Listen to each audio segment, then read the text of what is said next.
হযরতে জিবরাইল আলাইহিস সালাতু ওয়াস সালাম এসে বললেন, ওয়াদ-দুহা, দিনের প্রথম ভাগের কসম,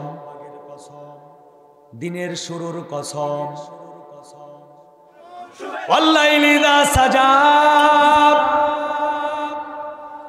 রাত যখন নিঝুম নিঝুম হয়ে যায়, অন্ধকার হয়ে যায়, ওই অন্ধকারের কসম। এই কসম খেয়েছেন কে?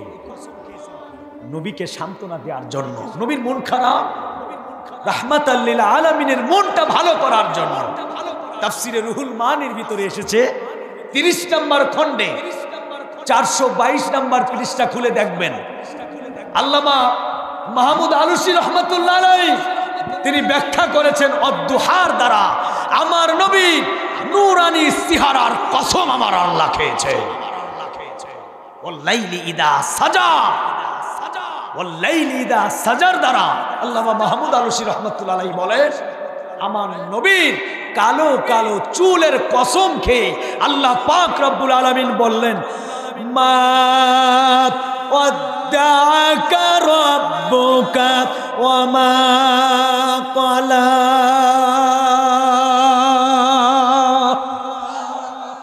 আল্লাহ বললেন, বন্ধু, দিনের কসম, রাতের কসম, ও বন্ধু, আমি আপনাকে ভুলি নাই, আমি আপনাকে ছেড়ে দেই নাই, আমি আপনার উপরে অখুশি নই।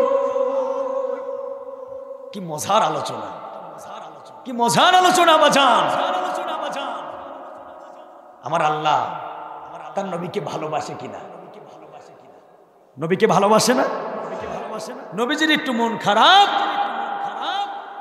আমার আল্লাহ কি করলেন? কোরআনের আয়াত নাজিল করে দিয়া নবীকে সান্ত্বনা দেওয়ার জন্য সূরা দুহা নাজিল করলেন।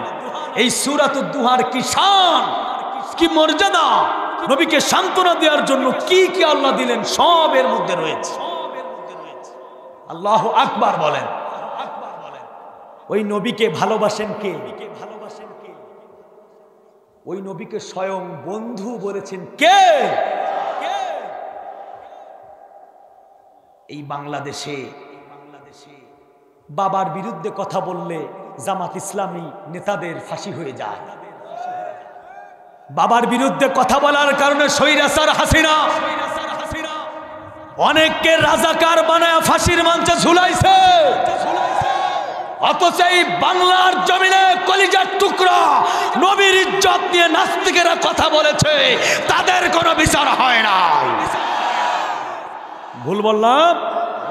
নেটে সার্চ দিবেন, আসাদ নূর নামক এক নাস্তিক আমার নবীকে লুচ্চা নবী বলে গালি দিয়েছিল। কুরআনুল কারীম সামনে রেখে, মোবাইল অথবা ক্যামেরাকে সামনে রেখে প্রস্তাব করে মুসলমান জাতিকে বলতেছে, ও মুসলমান জাতি, তোদের আল্লাহর কোরআনের উপর প্রস্তাব করলাম, তোদের নবীকে লুচ্চা নবী বললাম, পারলে আমার কিছু কম। জি, চলে যাবেন? থাকলে খুব ভালো লাগতো। আলহামদুলিল্লাহ, এখন আমার উপরে তো একটু দায়িত্ব আছে। এই যে মাহফিল, বিশাল আয়োজন, তা কিছু শরীর থেকে দেন আপনি, এটা দাবি থাকলো যে আপনি থাকবেন না। আলহামদুলিল্লাহ, বিশাল আয়োজন। না, আপনি একটু বলে গেলে আমি খুশি হব, সবাই খুশি হবে। কি বলেন আপনারা? ইনশাআল্লাহ। আপনি জি, কোনো জোর জুলুম নাই। আমি চাইছিলাম যে ভাইজান লাখখানিক টাকা দিয়ে গেলে বিশাল মাহফিলের আয়োজনটা অনেক এগিয়ে যেত। ও আচ্ছা আচ্ছা, তা অর্ধেক দিয়ে যান ইনশাল্লাহ। হ্যাঁ, 50,000। আচ্ছা, আলহামদুলিল্লাহ। সম্মানিত মানুষ, আল্লাহ আমার ভাইয়ের ব্যবসা বাণিজ্যের ভিতরে বরকত দিন, সকলে বলে আমিন। আমি খুশি হতাম আপনি যা দিয়ে যেতেন মুখ থেকে বলে 20,000 50,000। আলহামদুলিল্লাহ, আপনি দিবেন, দাবি থাকলো ইনশাআল্লাহ। এই যুবকেরা বিশাল আয়োজন করেছে। এই আপনারা মনে করেন আমি আমার ওয়াজ বাদে কালেকশন শুরু করি। জি, শুকরিয়া, ইনশাআল্লাহ ইনশাআল্লাহ। আমার যুবক ভাইরা,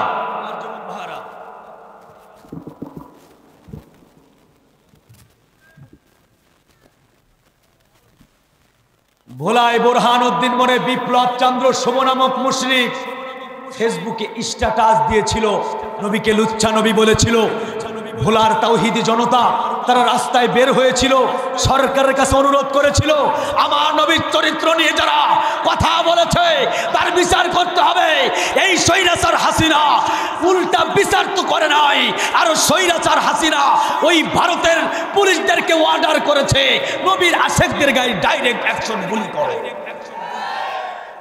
6 জন 7 জনকে গুলি করে হত্যা করা হয়েছে। কারা সাহায্য করলো এদেরকে পালানোর জন্য? খুঁজে খুঁজে বের করে এই নাস্তিকদেরকে ধরে, নবীর দুশমনদেরকে দু একটাকে ধরে শাপলা চত্বরে আর নয় সুপ্রিম কোর্টের সামনে খোলা ময়দানে নবীর দুশমনদের শরীরে আগুন দিয়ে জ্বালাই দিতে হবে, ওর লাশকে ঝুলায় রাখতে হবে এবং বিভিন্ন স্যাটেলাইটের মাধ্যমে, চ্যানেলের মাধ্যমে প্রচার করতে হবে। ভবিষ্যতে নবীর বিরুদ্ধে এই বাংলার জমিনে যে কথা বলবে তার অবস্থা একই রকম হবে। আমার এটুকু বিশ্বাস আছে, নবীজির সাহাবী সিদ্দিক আকবর আবু বকর সিদ্দিক রাদিয়াল্লাহু তাআলা আনহু এই পৃথিবীতে এখন বেঁচে নাই। ন্যায় বিচারের মুক্ত পথিক বিশ্ব নবীর বিশ্বস্ত সাহাবী ওমর বিন খাত্তাব বেঁচে নাই, খালিদ বিন ওয়ালিদ রাদিয়াল্লাহু তাআলা বেঁচে নাই, খাব্বাব বেঁচে নাই, কুবাইব বেঁচে নাই। আল্লাহর কসম তাদের উত্তর শরীরা আজও পর্যন্ত রংপুর থেকে বিদায় নেয় না। যদি আমার নবীর চরিত্রের উপরে আঘাত করার চেষ্টা করা হয়, এ দেহে যত সময় প্রাণ থাকবে, দেহে যত সময় রক্ত থাকবে, প্রয়োজনে সমস্ত রক্ত উৎসর্গ করে দিব নবীর ইজ্জতে, আলেম উলামার ইজ্জতে ফুলের টুকাও লাগতে দিব না। কারা কারা হাত উঁচু করে তাকবীর দিয়ে দেখান রংপুরের ভাইরা। কই আবু সাইদ জীবন দিল আর তোমরা তাকবীর দিতে গিয়ে মরে গেলা। আরেকবার হবে তাই, লিল্লাহি তাকবীর, নারায়ে তাকবীর, আল্লাহু আকবার, নারায়ে তাকবীর, আল্লাহু আকবার, তোল তাকবীর ধ্বনি ধরায়া রাখবার। বীর মুসলমান ধরওয়াল কোরআন, বীর মুসলমান ধরওয়াল কোরআন, ফিরায়ে আনো সেই হারানো সম্মান। লিল্লাহি তাকবীর, আল কোরআনের আলো সংসদে জালো, আজকের মাহফিল কোরআন আছে যেখানে, তাই আর আখিরাত হলো চিরস্থায়ী। সামনে আসেন, সামনে আসেন, আলেম উলামা মুরব্বীরা সামনে আসেন। এই দুনিয়াটা হলো দুনিয়াটা কি ক্ষণস্থায়ী, আখিরাত হলো চিরস্থায়ী। ভাইজান রাতে যাব বাড়িতে, যদি আপনি চোখ খুলতে পারেন তাহলে হবে সকাল, চোখ যদি খুলতে না পারেন আপনার জন্য হয়ে যাবে পরকাল। চোখ খুলতে পারলে সকাল, চোখ না খুলতে পারলে হয়ে যাবে কি? যদি আজকে তোমার মৃত্যু হয় কালকে থাকবে কোথায়? যদি কালকে তোমার মৃত্যু হয় পরশু থাকবে কোথায়? এসব কথা কখনো কি মনে করেছো? মনের খাতায় কখনো কি লিখে রেখেছো? হঠাৎ করে মানুষ মারা যাচ্ছে। আজকে ফেসবুকে দেখলাম এই অঞ্চলের একজন পরিচিত আলোচক, একজন আলেমে দ্বীন বক্তা, তিনি ইন্তেকাল করেছেন। বগুড়ার কি যেন নাম ভাই জানো? ইব্রাহিম খলিল বিপ্লবী ভাই বক্তা ছিলেন, মাহফিল করতেন। সে কি জানতেন আজকে তিনি মারা যাবেন? আল্লাহ আমার এই দ্বীনি ভাইয়ের জীবনের সমস্ত গুনাহ কথা মাফ করে দিন, সকলে বলি আমিন।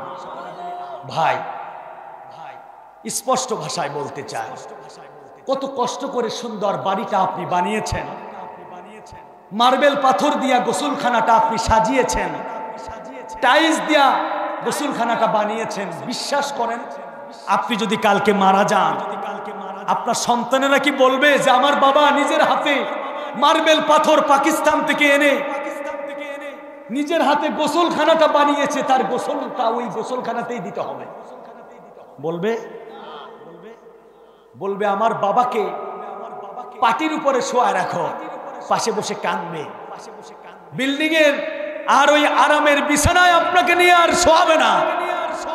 ওই মসজিদের অল্প টাকা দামের যে একটা খাটিয়া আছে গোসল করার, অথবা অনেক মসজিদে তো সেই খাটিয়াও নাই, আছে 500 টাকা দামের একটা গোসলের জন্য একটা কি বলে ওই যে অল্প দামের একটা কাঠের চকির মতো 150 টাকা দামের একটা মশারির নিচে শেষ গোসলটা আপনাকে দিবে।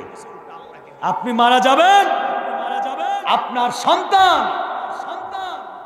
আজকে আপনি দাদা হয়েছেন, দাদার দাদা হয়ে যাবেন, আপনার কোনো অস্তিত্বই এই পৃথিবীতে আর থাকবে না। আমি যদি অনেকের দাদার দাদার নাম জিজ্ঞাসা করি, আমার মনে হয় অনেকেই পারবে না, আমি নিজেই পারবো না। প্রয়োজন হয় আমার দাদার নাম পর্যন্ত আমার মুখস্থ আছে, দাদার দাদার নাম কি আমার প্রয়োজন হয় না। তা আপনি একদিন দাদার দাদা হবেন না, আপনার কথা কেউ মনেও রাখবে না। এমন জীবন তুমি করিবে গঠন, মরিলে হাসিবে তুমি, কাঁদিবে ভুবন। কি হলো? গরিবের উপর অত্যাচার নির্যাতন করে, আলেম উলামার উপর অত্যাচার নির্যাতন করে এমন একটা দেশে আমরা বসবাস করতাম, যেই দেশে 50 টাকার বিনিময়ে মা বোনেরা ইজ্জত বিক্রি করে খায়, যেই দেশের ধনী ব্যক্তিরা 5 তলা বিল্ডিং এর উপর থেকে খাবার ফেলে দেয় ডাস্টবিনে, কুকুরের সাথে গরিবের বাচ্চাগুলি একসাথে মিলে সেই ডাস্টবিনের খাবার খায়, সেই দেশে ক্ষমতার মসনদে বসে জোর করে ক্ষমতায় থেকে পাওয়ারে থেকে কলমের কুচা দিয়া কোটি কোটি টাকা আত্মসাৎ করে বিদেশে পাচার করেছে। কি লাভ হয়েছে? কোন সম্মান আছে? আছে? একটা কুত্তার যেই সম্মান আছে সেই সম্মানও এদের নাই। ভুল বললাম নাকি? আপনারা রাগ করবেন না, রাগ করবেন না ভাই। এই দুনিয়া কিছুই না, দুনিয়া হলো ক্ষণস্থায়ী, কিছুই থাকবে না। আপনি একজন আরেকজনের দিকে তাকান, আগামী 100 বছর পরে আমাদের এই চেহারাগুলো থাকবেই না। এই যে কলিজার টুকরা বাবা, আজকে এই মাহফিলের সভাপতি, আজকে এই মাহফিলের প্রধান আলোচক, আজকে এই মাহফিলের পরিচালক, ক্যামেরাম্যান, মাইকম্যান, এই আপনারা মাহফিলের উপস্থাপক, ব্যবস্থাপক, 100 বছর পরে আমাদের চেহারাগুলো এই পৃথিবীতে থাকবে না। কত টাকার মালিক আপনি? এই টাকা দিয়ে প্রত্যেকদিন 50টা ডাক্তারকে দিয়ে আপনার চিকিৎসা করান, ভালো মন্দ খান, আজরাইলের সাথে পারবেন? এজন্য এই ক্ষণস্থায়ী পৃথিবীতে এমন কাজ করে যেতে হবে যে কাজগুলি কবরে খুলে আপনার সঙ্গী সাথী হয়ে যাবে। ঠিক কিনা ভাই? কবরের সঙ্গী কিন্তু আপনার বাবা হবে না, মা হবে না, পীর হবে না। কবরের সঙ্গী আপনার নেতা হবে না। এতদিন যেই নেতার দালালি করেছেন সেই নেতা আপনার কবরে কি সঙ্গী হবে? সেই নেতা তো আপনাকে থুয়েই পলায় চলে গেছে। কি নেতার জন্য আবার এখনো কিছু ছাগল মার্কা কিছু ভক্ত আছে, ফোন নিয়ে কয় মেধা কবে আসবেন, আমাকে ভাল লাগছে না, আমাকে মাইরে দূরে ঘর বাড়ি সব ভেঙে চুরে ফেলালো, কবে আসবেন ম্যাডাম? কয় তোমরা কোনো টেনশন করো না, আমি যে কোনো সময় ঢুস করে ঢুকে পড়বো। কথা কি ভুল বললাম নাকি? ওরাও ভালো করে জানে এমন কাজ করেছি, এমন অন্যায় করেছি, মানুষকে এমন জানান জ্বালাইছি, ভিক্ষা করে খেতে গেলেও ভিক্ষা মানে ভিক্ষুকরা ধরে ওরে পিটাবে। সবই হলো আল্লাহর মায়ের শেষ রাতে একটা কথা আছে না ভাইজান? এই নিয়ামত দিয়েছেন কে? এই নিয়ামত দিয়েছেন কে? আল্লাহর সাহায্য ছাড়া সম্ভব ছিল? আসুন আলোচনায় যাই। তো ইজ্জতের মালিক কে? সম্মান দেওয়ার মালিক কে? বাদশা থেকে ফকির বানানোর মালিক কে? হক আর বাতিলের লড়াই। আপনারা মনে করেন না আবু সাইদ মুগ্ধ রুবেলের জীবনের মাধ্যমে দেশটা স্বাধীন হয়ে গেছে, আমরা স্বাধীন হয়ে গেছি না, কেবলমাত্র সেমিফাইনালে জিতেছি আমরা।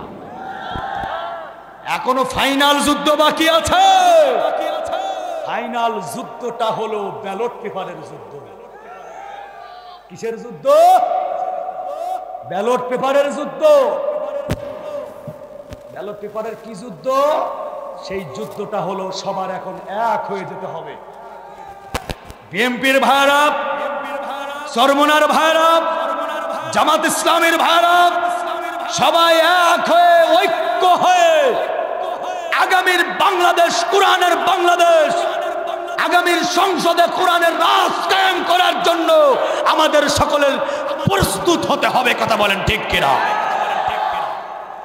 কোরআনের শাসন বাংলার সংসদে নেওয়ার জন্য যদি রক্ত দিতে হয়, রক্ত দিতে রাজি আছেন?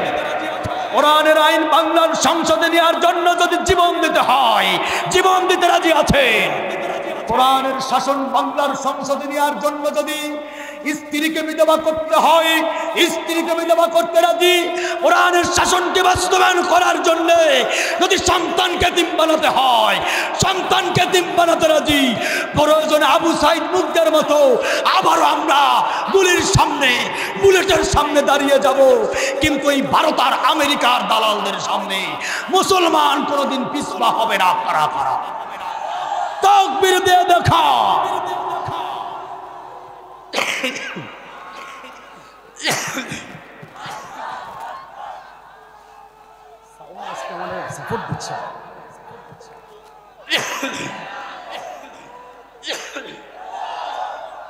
আমরা ভারত থেকে পাসপোর্ট করে বাংলাদেশে আসি নাই।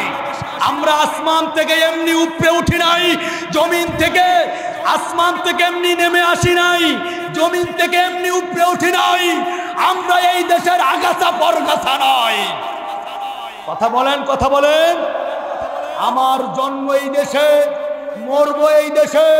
আল্লামা সাইদি হুজুর বলেছেন, সিংহের মতো 2 মিনিট বাঁচতে চাই, বিড়ার মতো, মুনাফিকের মতো 500 বছর বাঁচার জন্য এই রংপুরে আমার জন্ম হয় না। ঠিক কিনা বলো? আমার কলিজার ভাইরা, দুনিয়াটা হলো ক্ষণস্থায়ী, আখিরাত হলো, আল্লাহ কোরআনে বললেন, ওয়ালাল আখিরাতু খায়রুল লাকা মিনাল উলা। নবী, আপনার উপরে হামলা আসবে, মামলা আসবে, ওই আবু জাহেল, উতবা, সায়বা যতই ষড়যন্ত্র করুক, নবী আপনি মন খারাপ করবেন না। আপনার জন্য রয়েছে পরকাল, আর পরকালে এই দুনিয়ার চাইতে পরকালে আপনাকে এমন সম্মানিত করব, আপনার চাইতে আর কেউ সম্মানিত হবে না। আমরা দুনিয়ার সম্মান চাই না পরকালের সম্মান চাই? দুনিয়ায় কষ্ট চাই নাকি পরকালে শান্তি চাই? আল্লাহ কবুল করুন, সকলে বলে আমিন। এরপরে রাত আল্লাহ বলেন, ওয়ালা সাওফা ইউতিকা রাব্বুকা ফাতারদা।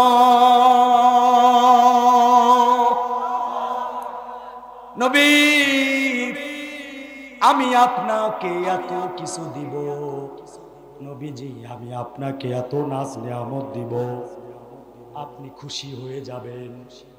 আপনাকে আমি এত কিছু দিব, আপনি খুশি হয়ে যাবেন। এইবার আসেন আলোচনা।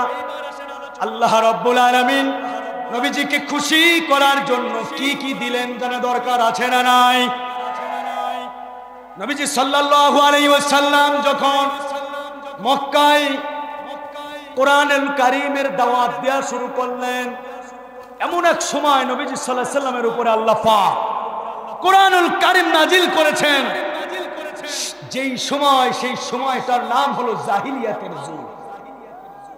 কোন যুগ? কেন আমরা বাংলার সংসদে কোরআন নিব? তাহলে আপনারা বুঝবেন, যেই যুগে নিজের মায়ের সঙ্গে জিনা করাকেও তারা অপরাধ মনে করতো না। আরো জোরে বলেন নাউজুবিল্লাহ। নিজের মায়ের সঙ্গে জিনা করাকেও তারা অপরাধ মনে করতো না, এমন একটা যুগ।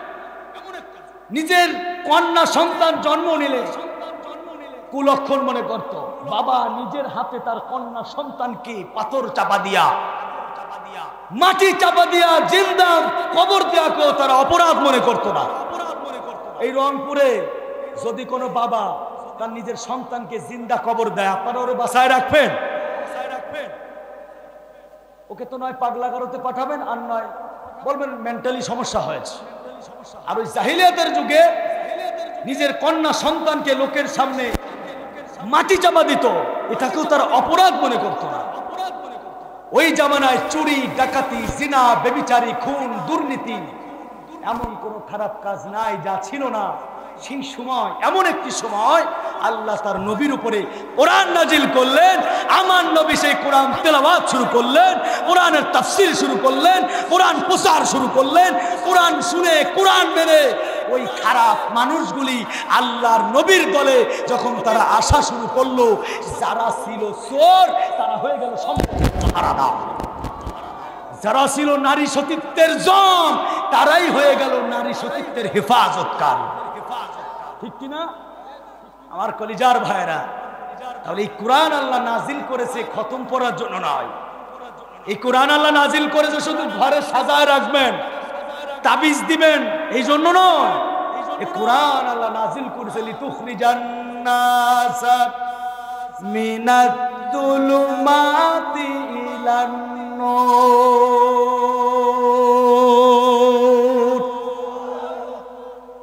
এই কোরআনকে আল্লাহ পাক রব্বুল আলামিন নাজিল করেছেন অন্ধকারের পথ থেকে আলোর পথে ফিরে আনার জন্য। আপনার সাউন্ডে সব কণ্ঠে আলোচনা করা যায় না, স্কেল হয় না সব কণ্ঠে। এই কোরআন আল্লাহ নাজিল করেছেন পথ হারা, পথ ভোলা মানুষগুলোকে অন্ধকারের পথ থেকে আলোর পথে ফিরে আনার জন্য, জাহান্নামের পথ থেকে জান্নাতের পথে, সিরাতাল মুস্তাকিমের পথে পরিচালিত করার জন্য আল্লাহ পাক রব্বুল আলামিন তার নবীর উপরে কোরআন নাজিল করেছে। এই কুরআনুল কারীম নবী যখন তেলাওয়াত শুরু করলেন, আবু জাহেলের মাথা গরম হয়ে গেল। উতবা, সাইবা, ওয়ালিদ ইবনে মুগীরা নবীর উপরে একের পর এক হামলা, মামলা, ষড়যন্ত্র শুরু করলেন। তখন নবীজি আল্লাহর কাছে দোয়া করলেন। কি করলেন? দোয়া করলেন, আল্লাহ এই যে ওয়ালা সাউফা ইউতিকা রাব্বুকা ফাতারদা, নবী আমি আপনাকে এত কিছু দিব আপনি খুশি হয়ে যাবেন। আল্লাহর নবী দোয়া করলেন, আল্লাহ এই মক্কার জমিনে দুইজন শক্তিশালী মানুষ, একজন হলো আবু জাহেল আর একজন হলো হযরতে উমর। আল্লাহু আকবার বলেন। আল্লাহ এই দুইজনের একজনকে তুমি আমার সঙ্গী বানাই দাও, আমার কর্মী বানাই দাও, তাহলে দিনের দাওয়াতি কাজে আমার সহজ। আমার নবীর দোয়া কি আল্লাহ ফেলতে পারে? নবীর দোয়া আল্লাহ পাক কবুল করে নিলেন। অনেক আলোচনা, আমি সুর কম দিতেছি আর আপনাদের সময়ের মূল্য, এত লম্বা ওয়াজ এইটুক সময় বলছি, লক্ষ্য করেন। উমর ছিল সন্তান। উমর ছিল কি? উমর ছিল সন্তান ইসলাম ধর্ম গ্রহণ করার আগে। আবু জাহেল উস্কানি দিয়েছিল, পুরস্কারের লোভ দেখিয়েছিল, নাঙ্গা তরবারি হাতে নিয়ে আল্লাহর নবীর মাথা আলাদা করার জন্য রওনা হয়েছিল। ঠিক কিনা ভাই? বোন আর ভগ্নিপতি তারা আগেই ইসলাম ধর্ম গ্রহণ করে কালেমা পড়ে মুসলমান হয়ে গেল। অনেক ঘটনা, বোনের মুখে কোরআন শুনে তুলিয়াত আলাইহিম আয়াতু জাদাতুম ঈমানা, উমরের ঈমানটা এমন ভাবে বেড়ে গেল। ওদিকে আল্লাহর নবী দোয়া করেছে, আল্লাহ দোয়া কবুল করেছে, আর উমরের কোরআন শুনে ঈমানটা এমন বেড়ে গেছে, নাঙ্গা তরবারি হাতে নিয়ে আল্লাহর নবীর দরবারের দিকে পাগলের মতো দৌড় দিয়েছে। আমার কলিজার যুবকেরা, নবীজি সাল্লাল্লাহু আলাইহি সাল্লাম দারুল আরকামে 11 জন সাহাবীকে নিয়ে বসে আছেন। তাফসিরে এসেছে কেবলমাত্র মক্কায় 11 জন ইসলাম ধর্ম গ্রহণ করেছে। এই সময়ের ঘটনা, একেবারে প্রাথমিক যুগে ইসলামে। দারুল আরকামে বসে আছেন নবীজি সাল্লাল্লাহু আলাইহি সাল্লাম, হযরত ওমর তরবারি নিয়ে দৌড়ে আসতেছে। দুইজন সাহাবী দাঁড়িয়ে গেছে, ইয়া রাসূলুল্লাহ, নবীজি আপনি এখনই এখান থেকে অন্যত্রে চলে যান। ওগো নবী, ওমর আসতেছে তরবারি নিয়ে, আপনার মাথাটা আলাদা করে ফেলবে। নবী গো, আপনি এখনই এখান থেকে অন্যত্রে চলে যান। আল্লাহর নবী বললেন, সাহাবায়ে কিরাম তোমরা বসো। আমার সাহাবায়ে কিরাম তোমরা উমরকে বাধা দিও না। আমি নবী আল্লাহর কাছে দোয়া করেছিলাম, আল্লাহ পাক রব্বুল আলামিন আমার দোয়াকে কবুল করেছেন। আমি নবীর কেমন জানি মনে হচ্ছে উমরকে আল্লাহ পাক রব্বুল আলামিন ইসলামের জন্য, কোরআনের জন্য আল্লাহ পাক কবুল করেছে। এই যুবক ভাই, এই যে যুবক ভাই কোথায় চলে যায়? কি ওয়াজ কি খারাপ লাগতেছে আপনাদের কাছে? যেই রকমই পরিবেশ হোক সবাইকে নিয়ে কিন্তু কথা বলার চেষ্টা করছি ভাইজান। ওয়াজ তো এখনো শুরু হয়নি, ওয়াজ শুরু হবে 1 ঘন্টা পরে, ঠিক কিনা যুবক ভাই? তাফসীর মজা লাগছে না? কে বলি তো শুরু মজার ওয়াজ, বলে আলহামদুলিল্লাহ। লক্ষ্য করেন, উমর ইসলাম ধর্ম গ্রহণ করলেন। ইসলামের ভিতরে শান্তি আছে না নাই? হযরত উমর ইসলাম ধর্ম গ্রহণ করার পরে এবার দাঁড়িয়ে গেলেন। নবীজি, ইয়া রাসূলুল্লাহ, ইয়া হাবিবাল্লাহ, নবী গো, আপনার কাছে আমার 3টা প্রশ্ন। কয়টা প্রশ্ন আমার ভাইরা? 1 নাম্বার প্রশ্ন, নবীজি যেই কোরআন শুনে আমি ঈমান এনেছি এই কোরআনটা সত্য কিনা? আল্লাহ নবী রাহমাতাল লিল আলামিন বললেন, উমর এই কোরআন সত্য, যেই কোরআনের ভিতরে কোনো সন্দেহ নাই। যালিকাল কিতাবু লা রাইবা ফীহি হুদাল লিল মুত্তাকিন তাবারাকাল্লাযী নাযালাল ফুরকানা আলা আবদিহি লিয়াকুনা লিল আলামিনা নাযীরা। ইন্না নাহনু নাযালনা যিকরা ইন্না লাহু লাহাফিজুন। নবীজি প্রমাণ দিলেন। হযরত উমর বললেন, নবীজি আমার 2য় নাম্বার প্রশ্ন, ইসলাম সত্য কিনা? আল্লাহর কোরআনে আল্লাহ বলেছেন, ইন্নাদ-দীনা ইনদাল্লাহিল ইসলাম। ইসলাম হলো চিরদিনের শান্তি সুখের নিশানা। ইসলাম ছাড়া অন্য সবই জাহান্নামের ঠিকানা। ইসলাম হলো চিরদিনের শান্তি সুখের নিশানা। ইসলাম ছাড়া অন্য সবই জাহান্নামের ঠিকানা। শান্তির আশায় দেশের মানুষ দৌড়াইতেছে হইয়া বেহুশ। শান্তির আশায় দেশের মানুষ দৌড়াইতেছে হইয়া বেহুশ। মরিচিকার পিছে করে জীবন মরণ সাধনা। ইসলাম ছাড়া অন্য সবই জাহান্নামের ঠিকানা। ইন্নাদ-দীনা ইনদাল্লাহিল ইসলাম। আল্লাহ বলেন, আমার কাছে পছন্দনীয় ধর্ম হলো ইসলাম। হযরত উমর বলছেন, নবীজি আমার 3য় নাম্বার প্রশ্ন, আল্লাহ আছে কিনা? আমার নবী বললেন, উমর অবশ্যই আল্লাহ আছে। যে আল্লাহ আমার জীবনের মালিক, যে আল্লাহ আসমানের মালিক, জমিনের মালিক, চন্দ্র সূর্য গ্রহ উপগ্রহ নক্ষত্র নেবুলা ছায়াপথ আরশ কুরসি লৌহ কলম ফেরেশতা সহ সৃষ্টি জগতে যা কিছু আছে, ইন্নাল্লাহা আলা কুল্লি শাইইন কদির, সব ক্ষমতা যার হাতে, সবচাইতে শক্তিশালী তিনি। তাবারাকাল্লাযী বিয়াদিহিল মুলক। একবার জোরে বলেন আল্লাহু আকবার। আল্লাহু লা ইলাহা ইল্লা হুয়াল হাইয়ুল কাইয়্যুম লা তা'খুযুহু সিনাতুহু ওয়ালা নাওম। আয়াতুল কুরসির ভিতরে আল্লাহর পরিচয় আছে না নাই? এরপরে সূরা ইখলাসের মধ্যে আমার আল্লাহর পরিচয় আছে না নাই? কুল হুয়াল্লাহু আহাদ আল্লাহুস সামাদ লাম ইয়ালিদ ওয়া লাম ইউলাদ ওয়া লাম ইয়াকুল লাহু কুফুয়ান আহাদ। বলেন আল্লাহু আকবার। প্রশ্ন করলেন কয়টা? 3টা প্রশ্ন করলেন। লক্ষ্য করেন, এইবার হযরত উমর বলছেন, নবীজি আপনি বলেছেন কোরআন সত্য, আমি বিশ্বাস করে নিলাম। নবীজি আপনি বলেছেন ইসলাম সত্য, আমি বিশ্বাস করে নিলাম। নবীজি আপনি বলেছেন আল্লাহ আছে, আমি বিশ্বাস করে নিলাম। নবীজি ইসলাম সত্য, কোরআন সত্য, আল্লাহ সত্য, তাহলে ভয় কিসের? আল্লাহু আকবার। আজকে থেকে আপনি আর গোপনে কোরআনের দাওয়াত দিবেন না, আজকে থেকে আপনি আর গোপনে গোপনে কালেমার দাওয়াত দিবেন না। নবী গো, আজকে থেকে আপনি সরাসরি খোলা ময়দানে কোরআনের তাফসীর করবেন। আমি উমর তরবারি নিয়ে দাঁড়িয়ে থাকবো, যে বাধা দিতে আসবে তার কল্লা আলাদা করে ফেলবো। রংপুরের যুবক শোনো, এই স্বৈরাচার হাসিনাকে বিদায় দেওয়ার জন্য কম চেষ্টা অন্য দল করে নাই, কেউ দূর করতে পারে নাই।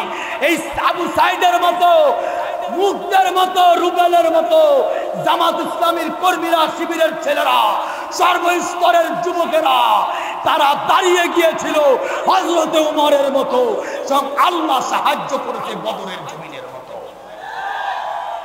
ঠিক কিনা বলো? আল্লাহ নবী বললেন, উমর কেবলমাত্র 11 জন সাহাবী কালেমা পড়ে মুসলমান হয়েছে, আপনাকে নিয়ে 12 জন। মক্কার প্রধানমন্ত্রী হলো আবু জাহেল। আবু জাহেল কিন্তু হাসিনার চাইতে আরো ভয়ানক ছিল। কথা কয় না? হাসিনা কত বড় শয়তান ছিল, ওর বাপ ছিল হলো আবু জাহেল। কথা কয় না? দেখছেন হাসিনা বিনতে আবু জাহেল। আলহামদুলিল্লাহ, আল্লাহ কবুল করুন। আমার ভাইয়ের মেধাকে আল্লাহ আরো বাড়িয়ে দিন। একসাথেই জাহান্নামে হয়, একসাথেই এক কাতারেই জাহান্নাম হয়। ক্ষমা পাওয়ার কোনো, ও যদি যে ভুল কাজ করেছে তওবা টওবা যদি করত, আল্লাহ চাইলে ক্ষমা করতে পারতো না। কিন্তু মোদি দাদার বগলে যাইয়া আরো শয়তানি শুরু করছে। ফকির লীগ দিয়া, এরপরে কিস্তির লোক দিয়া, এরপরে আবার ইসকন নামক সন্ত্রাস বাহিনী রাস্তায় নামায়া। কোনো কাজ হবে না, কোনো কাজ হবে না। কারণ মুসলমানের এমন একটা অস্ত্র আছে যে অস্ত্র মোদির কাছে নাই। মুসলমানের কাছে এমন একটা অস্ত্র আছে যে অস্ত্র পৃথিবীর কোন ইহুদির কাছে নাই। সেই অস্ত্রের নাম হলো একটা তাকবীর। যেই তাকবীরের নাম হলো লিল্লাহি তাকবীর। আর জোরে লিল্লাহি তাকবীর। আল্লাহ বলেছে ওরাব্বাকা ফাকাব্বির, একটাই স্লোগান বৈধ, সেই স্লোগান হলো লিল্লাহি তাকবীর। এই স্লোগান কোন দলীয় স্লোগান নয়, এই স্লোগান স্বয়ং আমার আল্লাহর স্লোগান। পৃথিবীর যত বড় শক্তি এই স্লোগানের বিরুদ্ধে দাঁড়াবে, এই স্লোগান দিয়ে যখন মুসলমান দাঁড়িয়ে যাবে, কোন তাগুতি শক্তি লিল্লাহি তাকবীরের আওয়াজের কাছে টিকতে পারবে না, পারবে না, পারবে না। কথা বলো ঠিক কিনা? এই স্লোগান সেই স্লোগান, যেই স্লোগান দিয়ে বদর বিজয় হয়েছিল। এই স্লোগান সেই স্লোগান, যেই স্লোগান দিয়ে উহুদ বিজয় হয়েছিল। এই স্লোগান সেই স্লোগান, যেই স্লোগান দিয়ে খন্দক, স্পেন, কারবালা বিজয় হয়েছিল। ও মুসলমান, এই স্লোগান সেই স্লোগান, যেই স্লোগান হযরতে উমর ফারুক রাদিয়াল্লাহু তাআলা আনহু নবীজিকে বলছে, নবীজি আমরা 12 জন আছি, সমস্যা নাই, আপনার কাছে একটা অনুমতি চাই। অনুমতিটা হলো এই মক্কার মরুভূমিতে আমরা একটা মিছিল করতে চাই। আল্লাহু আকবার। কি করতে চাই? মিছিল তো আমরাও করে দেখাইছি, মিছিল তো আমরা করে দেখিয়েছি। বাংলার মুসলমান এমন মিছিল করেছে কামান পর্যন্ত ভয় পায় না। পুলিশ বলতেছে স্যার একটারে মারলে 5টা সামনে ঝাঁপায়, একটারে মারলে 5টা ঝাঁপায় পড়ে। মুরব্বী বাবাজিরা সন্তানদেরকে বলেছে যা, আর ঘরে থাকার সময় নেই, রাস্তায় নেমে যা।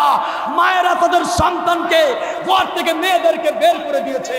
মা বোনেরা রাস্তায় নেমেছে, যুবকেরা রাস্তায় নেমেছে, ছোট ছোট বাচ্চারা কালেমার পতাকা নিয়ে রাস্তায় নেমে যাওয়ার কারণে বদরের জমিনে 313 জন সাহাবীদের হাতে যেমন অস্ত্র ছিল না, তীর ছিল না, কামান ছিল না, বন্দুক ছিল না, তেমনি ভাবে বাংলার মুসলমানের কাছে কামান ছিল না, বন্দুক ছিল না, কিন্তু আমাদের বিশ্বাস ছিল আল্লাহ আমাদেরকে সাহায্য করবে।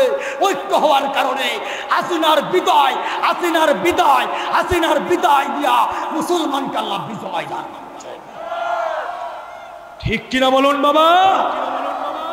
হযরত উমর বলছেন, নবীজি আমি একটা অনুমতি চাই। কিসের অনুমতি?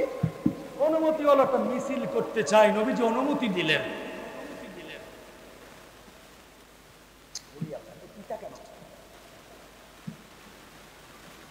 হযরত উমর ফারুক রাদিয়াল্লাহু তাআলা দাঁড়ায় গেলেন। নবীজি অনুমতি দিলেন, সামনে 6 জন, পিছনে 5 জন। হযরত উমর এবার মাঝখানে দাঁড়িয়ে গেছে, দাঁড়িয়ে বলছে, ও মক্কার আবু জাহেল শোন। হাতে কিন্তু তরবারি একটা আছে উমরের হাতে।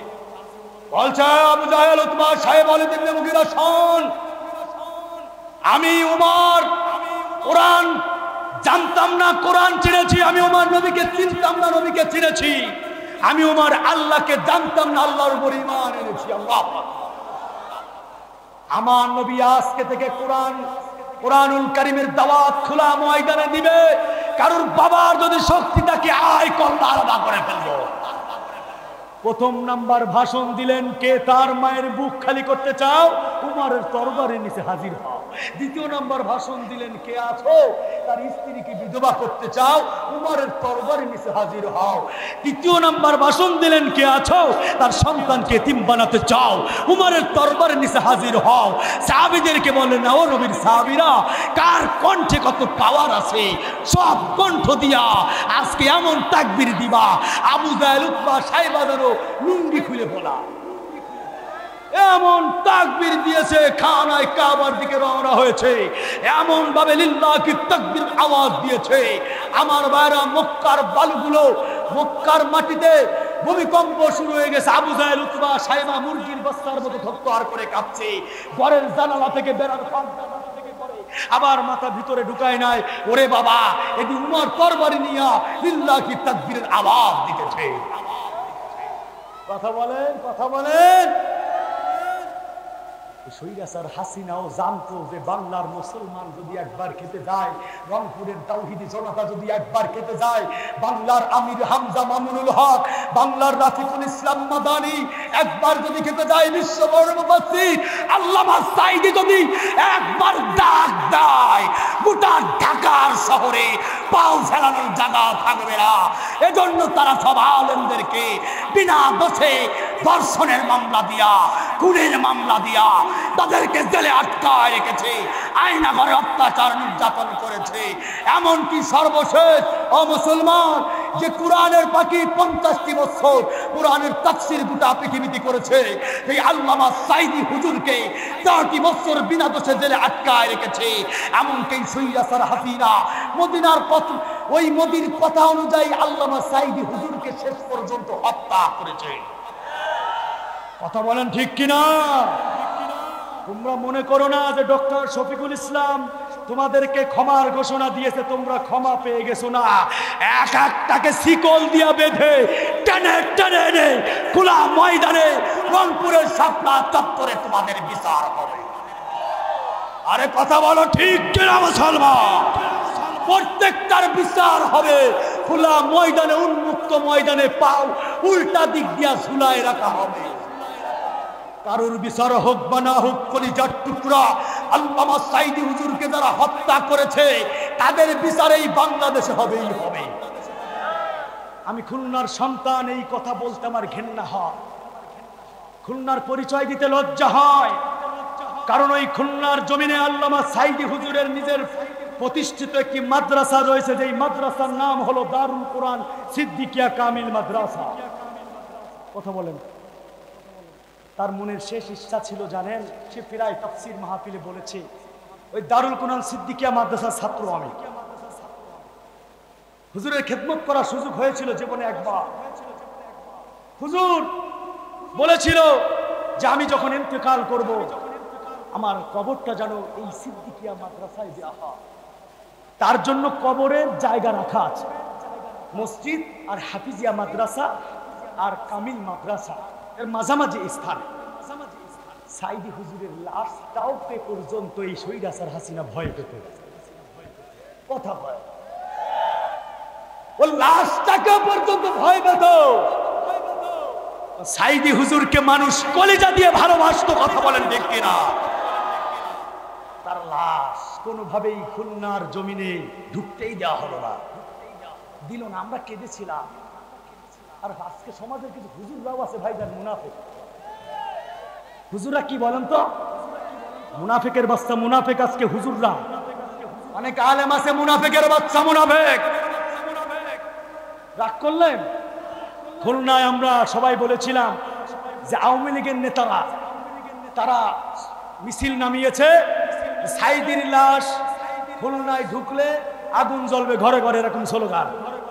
আমরা সিদ্ধান্ত নিয়েছিলাম যত হুজুররা আছে খুলনা সব হুজুররাও লাঠি নিয়ে মাঠে নামবো, প্রয়োজন ইমামতি বাদ দিয়ে দেবো।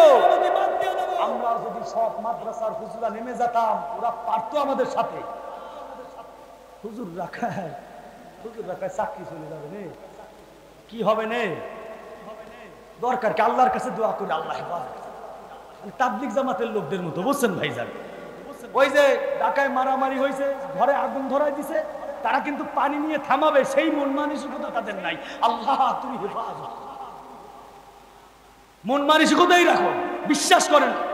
কিছু মানুষ আছে এমন দিনই দাওয়াত দিই আমরা, আমি দোষ করছি না তাবলিগ জামাত, ধর্ষণ করা হবে, একজন একজনকে ধর্ষণ করবে, গলায় ছুরি লাগাবে, তারা দোয়া করবে আল্লাহ হেফাজত করবে।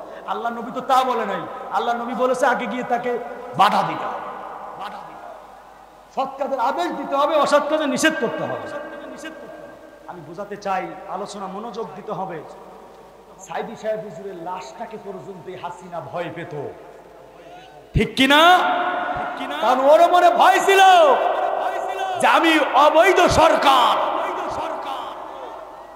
অবৈধ সরকার ভোট পেয়েছে বিএনপির লোক, ঘোষণা দিয়েছে আওয়ামী লীগের ক্রিকেটার, ভোট পেয়েছে জামাত ইসলামের নেতা, ঘোষণা দিয়েছে অমুক নায়িকা। মানে বাংলাদেশে চোরের তালিকা হয় নাই কোনোদিন, চোরের তালিকা হয়েছে, খারাপ মহিলা নর্তকীদের তালিকা হয় না, এই দেশে দুর্নীতিবাজদের তালিকা হয় নাই। তালিকা করে খালি হুজুর, খালি রংপুরে কয়জন হুজুর তাফসির করে, খুলনার কয়জন হুজুর তাফসির করে, এই কালামানিক দলামানিক কাউকামানিক সব বসে বসে খালি তালিকা করে। প্রথমে করলো 15 জন স্বরাষ্ট্র মন্ত্রণালয়, সেই 15 জনের একজন, 15 জনের নামের তালিকা, আমি গুনাহগার একজন আছি, 15 নম্বর আমার নামটা রয়েছে, আপনারা গুগলে সার্চ দিয়ে দেখবেন। এরপরে 19টা তালিকা করা হয়, এই 19 নম্বরের তালিকার মধ্যেও আমার নাম। কোথায় করবো মাহফিল? এই যে বিশ্বাস করে আমার পাশেই আছে আমার ওই জাকির ভাই, বড় দরগায় প্রোগ্রাম ছিল, কোন বছর, গত বছর আগের বছর মাহফিল ছিল। জাকির ভাই পুলিশের পাও পর্যন্ত ধরছে, কত টাকা লাগবে দেবো, কয় না ফয়সাল আহমেদ হিলালি সরকারি বিরোধী বক্তা, ওকে আনাই যাবে না। কি করছি সরকারে, কি করছি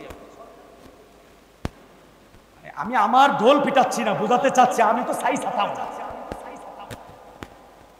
চোরের তালিকা করে নাই, দুর্নীতিবাজদের তালিকা করে নাই। এই বাংলাদেশের এমন নেতা আমরা দেখেছি যে নেতারা রাতের বেলা নায়িকা ছাড়া তাদের ঘুম হয় না। মদের বার, ক্যাসিনো, তারপরে আপনার হোটেলে সব নায়িকাদেরকে নিয়ে নিয়ে লক্ষ লক্ষ টাকা দিয়া নাচ গান, কত রকম ভিডিও ফাঁস হয়েছে, কথা বলেন ঠিক কিনা?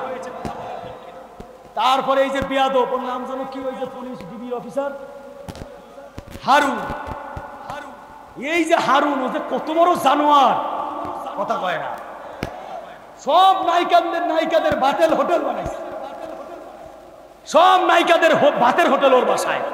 মানুষ বোঝে না ঘটনা কি, সব নায়িকাদের ভাতের হোটেল কেন? পরে তোর সব আসমান জমিন চন্দ্র সূর্য আফগানিস্তান সব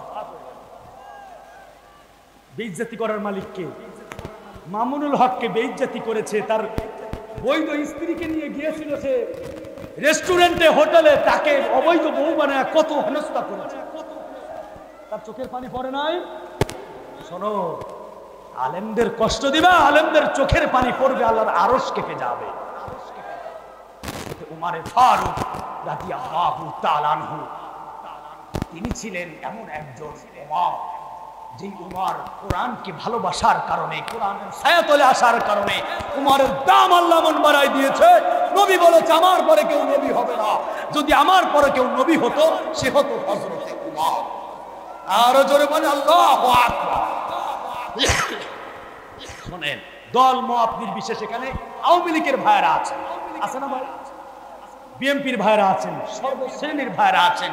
আপনাদের আমরা একটা কথা বলতে চাই, আমরা এই দেশে আইয়ুব আলীর শাসন, বঙ্গবন্ধুর শাসন, হাসিনার শাসন, খালেদা জিয়ার শাসন, জিয়ার শাসন, সবার শাসন আমরা দেখেছি।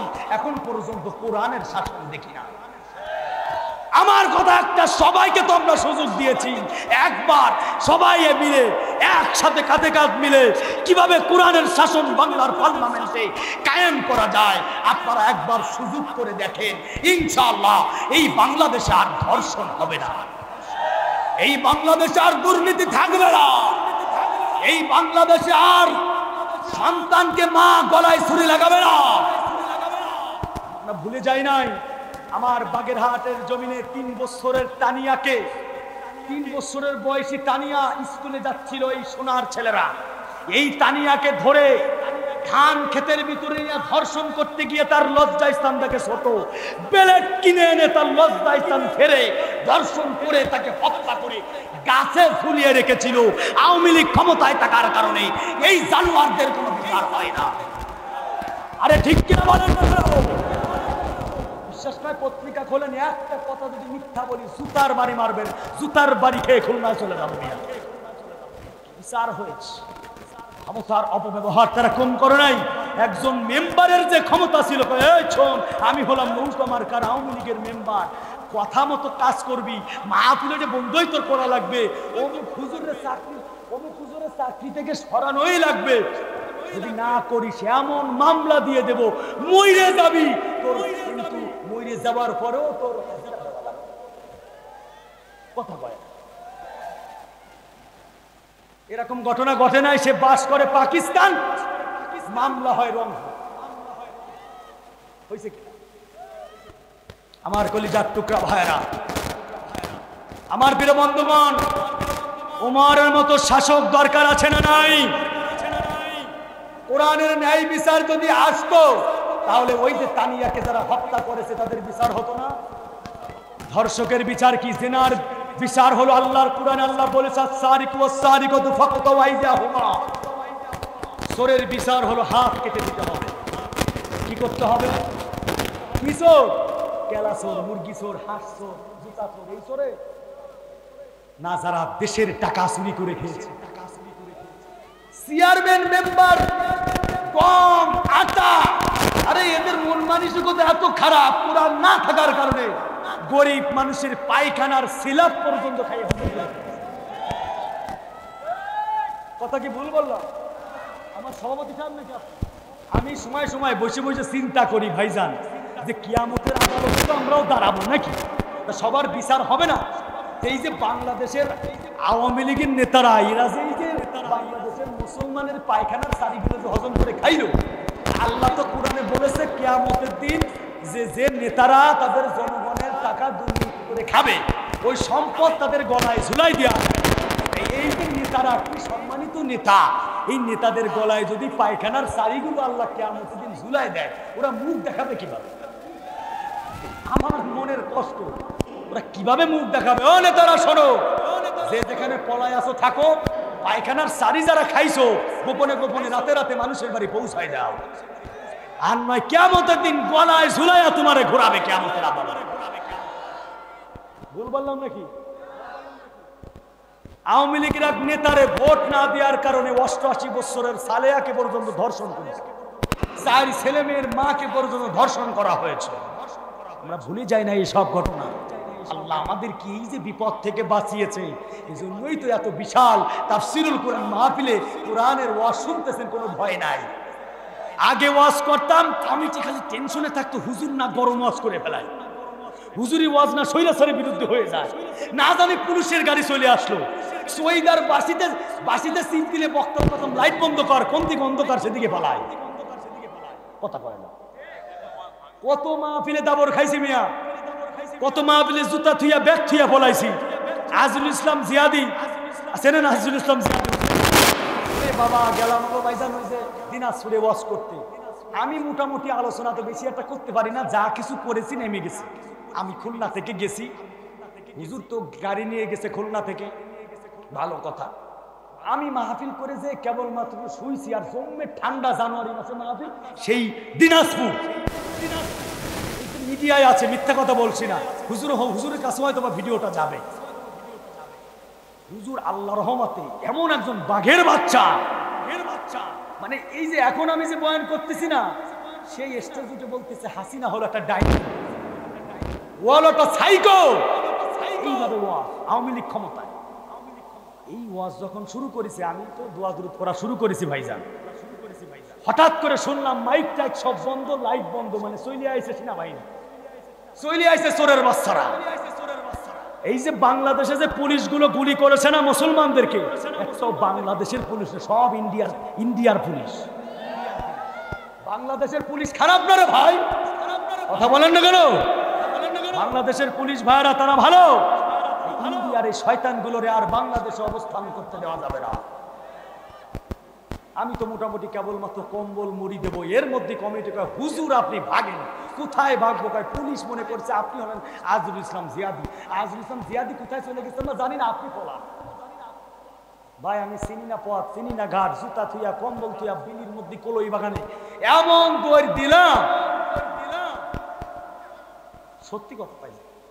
আর এমন বরদোয়া করেছি যে আল্লাহ, আজকে এই যে কোরআনের দাওয়াত দিতে এসে তারা খাওয়া লাগতেছে, তুমি ওদেরকে এমন তারা খায়ায়ও লুঙ্গি যেন খুঁজে না পায়, ইন্দুরের গর্ত যেন খুঁজে না পায়। অবস্থা তাই হয়েছে না ভাই? আল্লাহর কি বিচার আপনি কল্পনা করতে পারছেন? কম চেষ্টা কিন্তু করে নাই। আল্লাহর সাহায্য ছাড়া সম্ভব ছিল না যুবক ভাইরা। সারা জীবন বিজয় হয়েছে বদর বিজয় হয়েছিল হযরত মিকদাদ রাদিয়াল্লাহু তাআলা, তিনি দাঁড়িয়ে গিয়েছিল, বুড়ারা কিন্তু আগায় নাই। প্রথম কাতার, দ্বিতীয় কাতার, তৃতীয় কাতার, চতুর্থ কাতার, পঞ্চম কাতারে ছিল হযরত মিকদাদ যুবক, সে দাঁড়িয়ে গেছে নবীজি বদরের জমিনে, আমি যুদ্ধ করতে চাই, আমার নামটা আগে লেখা। আল্লাহর নবী বলছে মিকদাদ কিছুক্ষণ আগে তোমার বিবাহ দিয়ে আসলাম, তোমার কি আজকে রাত ফুল সজ্জার রাত, তুমি তোমার নতুন বিবিকে রেখে তুমি যুদ্ধের ময়দানে যাবা? মিকদাদ বলছেন নবীজি আপনার মুরব্বী সাহাবী যারা তারা এখনো হাত উঁচু করে নাই, আমি মিকদাদ আমার যদি ইসলামী না থাকে, কোরআনই যদি না থাকে, আমি মিকদাদ আমার বউ দিয়ে কি করব? আমি মিকদাদ আমার জীবন দিয়ে কি করব? ও মুসলমান, ওই বদরের জমিনে ছিল মিকদাদ আর বাংলার জমিনে ছিল আবু সাঈদ।